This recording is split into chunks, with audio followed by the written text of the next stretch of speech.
Origo News. Trump's aggressive immigration tactics result in violent clashes. President Donald Trump's aggressive immigration enforcement policies have increasingly resulted in violent confrontations with both migrants and U.S. citizens. This troubling trend was tragically underscored by the fatal shooting of a Minneapolis woman by an Immigration and Customs Enforcement ICE officer earlier this week. Escalation of immigration enforcement tactics. Under Trump's directive to accelerate deportations, ICE officers, often masked and heavily armed, have expanded their operations into Democratic-led cities.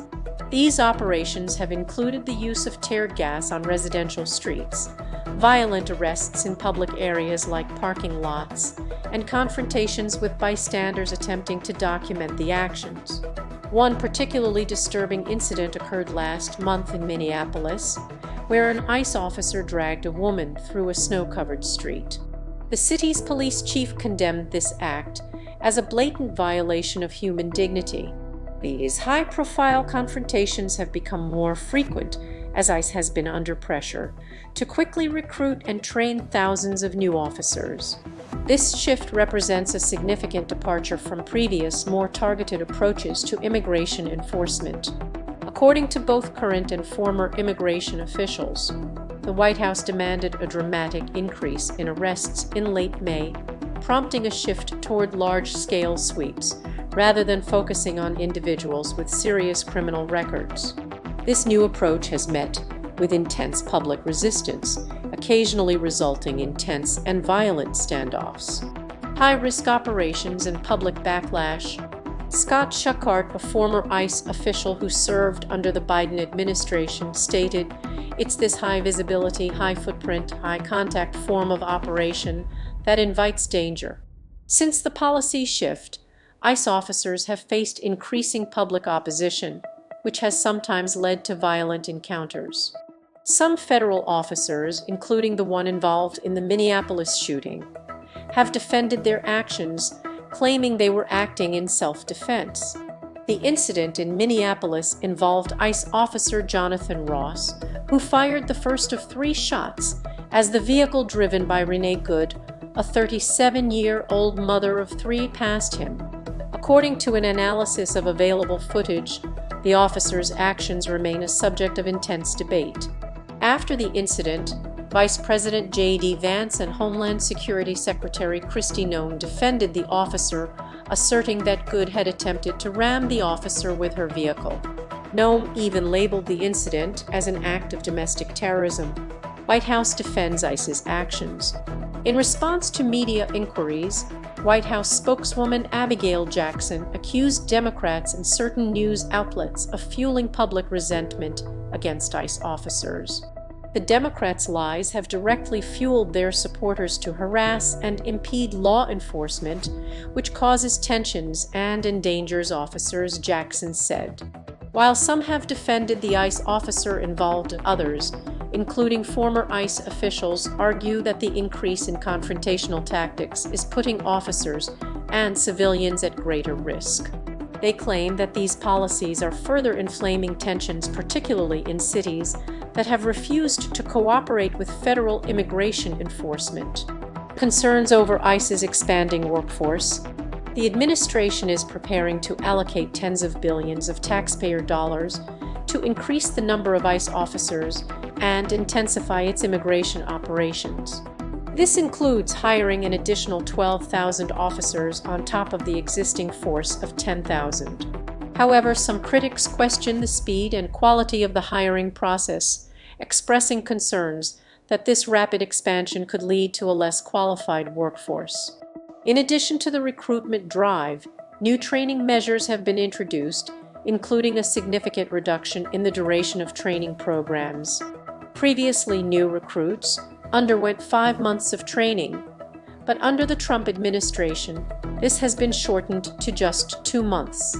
Tricia McLaughlin, a spokesperson for Homeland Security, defended the changes, asserting that the reduced curriculum still ensures that recruits meet the same standards. However, some former ICE officers have voiced concerns over the potential risks of hiring less experienced personnel, decreased oversight amid rising tensions. As ICE expands its operations, it is also experiencing a reduction in oversight. Last year, several Department of Homeland Security (DHS) oversight bodies faced significant staff cuts, leading to concerns about diminished accountability. The combined effects of an expanded workforce, reduced training, and limited oversight could exacerbate the risks of violence and public backlash in the coming year.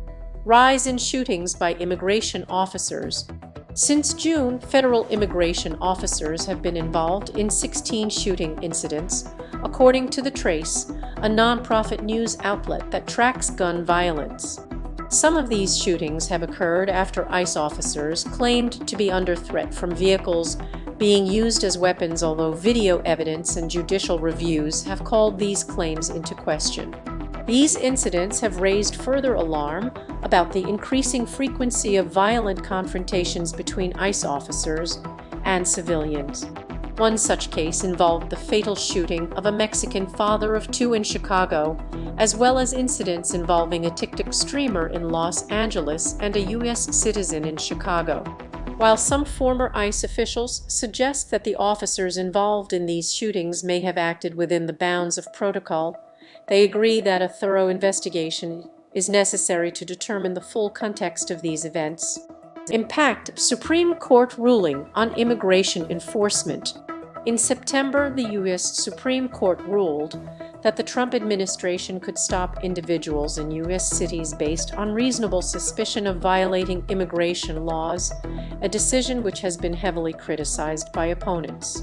Justice Brett Kavanaugh, in his concurring opinion, justified the ruling by stating that it allowed for stops based on factors such as appearance or language, specifically targeting individuals who appear to be of Hispanic descent or speak Spanish.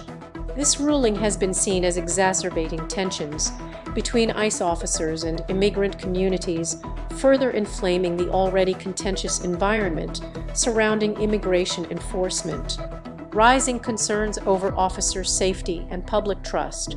Darius Reeves, a retired ICE field office director, expressed concern that the Trump administration's confrontational approach is endangering both law enforcement officers and the public.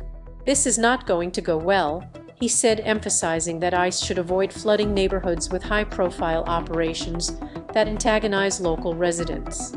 Historically, ICE focused on targeted operations that minimized its public visibility, but the shift in strategy under Trump has led to more confrontational tactics that increase the likelihood of violent interactions.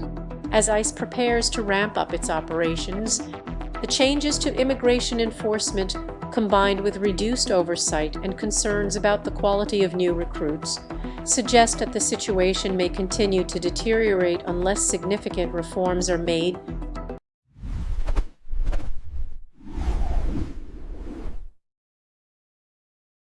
Origo News.